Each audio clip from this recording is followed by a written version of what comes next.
Assalamualaikum warahmatullahi wabarakatuh. Perkenalkan, nama saya Rahmanisa Syifa Awalia. Saya berasal dari kelompok 7 Solidaritas Sosial, Universitas Sultan Ageng Tirtayasa, Fakultas Ilmu Keguruan dan Ilmu Pendidikan, jurusan Pendidikan Sosiologi. Pada video kali ini, saya akan menjelaskan tentang teknik persidangan beserta sedikit prakteknya. Baik, saat mendengar kata persidangan, mungkin kata atau sesuatu yang muncul di pikiran kita pasti berkaitan dengan pengadilan, kejaksaan. Nah, padahal tidak. Persidangan ini biasa dilakukan oleh organisasi.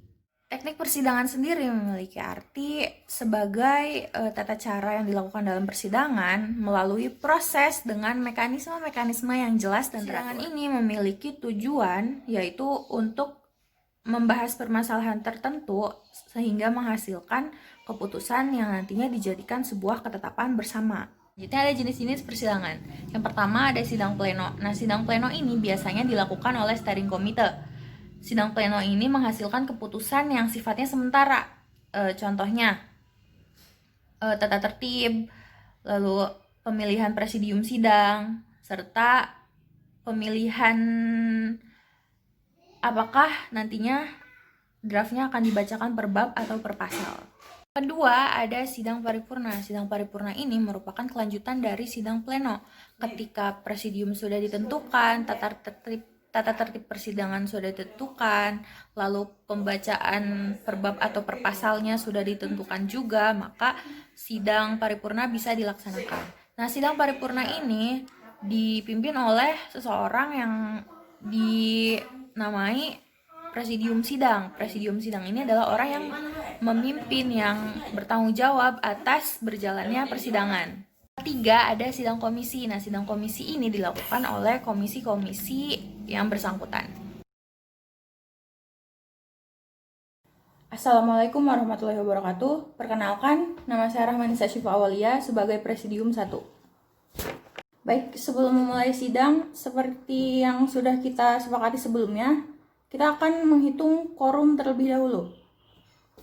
Baik, setelah peserta memenuhi quorum sebanyak 20 peserta yang hadir, maka selanjutnya akan dilaksanakan sidang pleno kedua di mana membacakan draft tata tertib pemilihan presidium tetap Musyawarah Himpunan Mahasiswa Pendidikan Sosiologi tahun 2021 akan segera dibuka.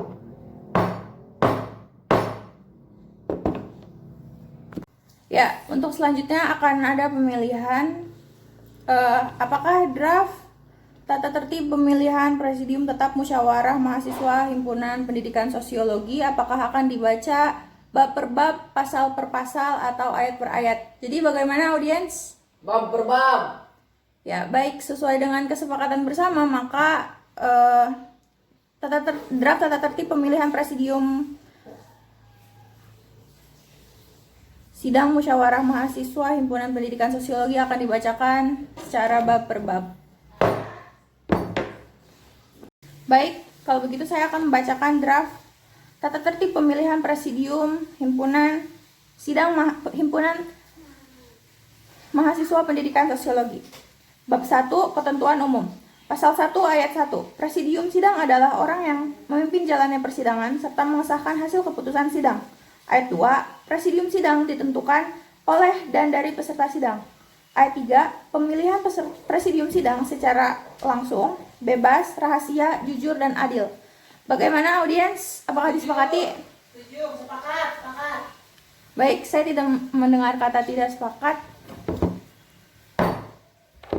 Kita lanjutkan ke bab 2, yaitu syarat-syarat presidium sidang adalah sebagai berikut.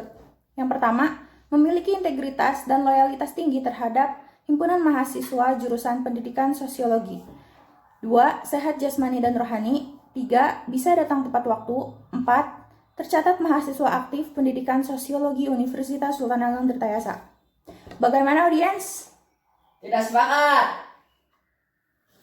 Ya, baik. Interupsi presidium.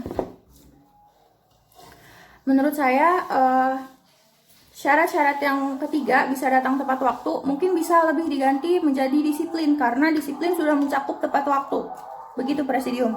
Bagaimana audiens? Apakah ada yang ingin interupsi terhadap interupsi saudara Awalia tadi?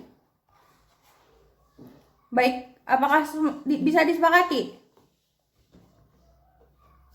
Ya baik, apakah ada yang ingin menyanggah, menambahkan interupsinya terhadap interupsi saudara Awalia tadi? Baik, kalau tidak ada, apakah bisa disepakati? Sepakat. Baik, kalau begitu draft tata tertib akan dirubah nomor 3 menjadi presidium sidang adalah orang yang disiplin. Sepakat semuanya? Sepakat. Baik. Untuk selanjutnya saya akan menjelaskan tentang istilah-istilah dalam persidangan. Yang pertama ada skorsing. Skorsing ini memberhentikan sidang sementara. Biasanya waktunya itu 2 kali 5 menit. Nah, untuk yang kedua ada pending. Berbeda dengan skorsing. Nah, pending ini penundaan sidang dengan tujuan tertentu. Biasanya 2 kali 15 menit waktunya. Contohnya tuh kayak buat isoma kayak gitu. Nah, yang ketiga tuh ada deadlock. Deadlock ini kondisi di mana musyawarah tidak menghasilkan kesepakatan. Yang selanjutnya ada lobbying. Nah, lobbying ini ketika deadlock. Jadi kalau misalnya persidangan tidak menghasilkan sebuah kesepakatan, maka bisa dilakukan lobbying, yaitu diskusi yang dilakukan di luar persidangan biasanya dilakukan setelah pending. Nah, lalu kalau misalnya lobbying ini masih tidak menemukan kesepakatan, maka dilakukan voting. Kembali lagi ke persidangan, lalu voting yang dilakukan oleh peserta tetap dan dipimpin oleh presidium sidang tentunya. Nah, kalau misalnya ada salah satu jika ada salah satu fraksi yang tidak menyetujui dan kekeh tidak mau setuju dengan hasil keputusan sidang, maka fraksi ini bisa melakukan walk out atau anggota persidangan yang keluar karena tidak setuju dengan musyawarah yang disepakati gitu. Nah, yang tadi ada quorum. Quorum ini syarat jumlah peserta yang datang. Nah, peserta ini peserta tetap, bukan peserta peninjau. Nah, selanjutnya ada interupsi. Nah, interupsi ini adalah memotong atau menyela pembicaraan dikarenakan ada hal-hal yang ingin disampaikan. Nah, jenis-jenis interupsi ini ada 4. Yang pertama, interupsi of clarification. Sifatnya untuk mengklarifikasi bahasan yang dianggap keliru.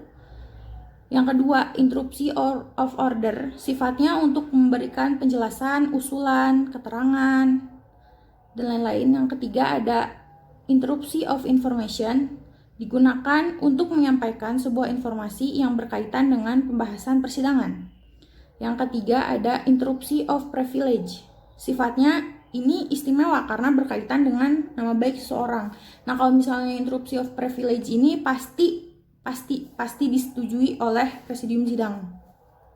Selanjutnya ada peninjauan kembali. Peninjauan kembali ini adalah mekanisme yang dilakukan untuk meluruskan kekeliruan setelah ketuk palu dilakukan. Baik, mungkin hanya itu yang dapat saya sampaikan. Kurang lebihnya mohon maaf. Terima kasih atas perhatiannya dan meluangkan waktunya untuk menonton video ini.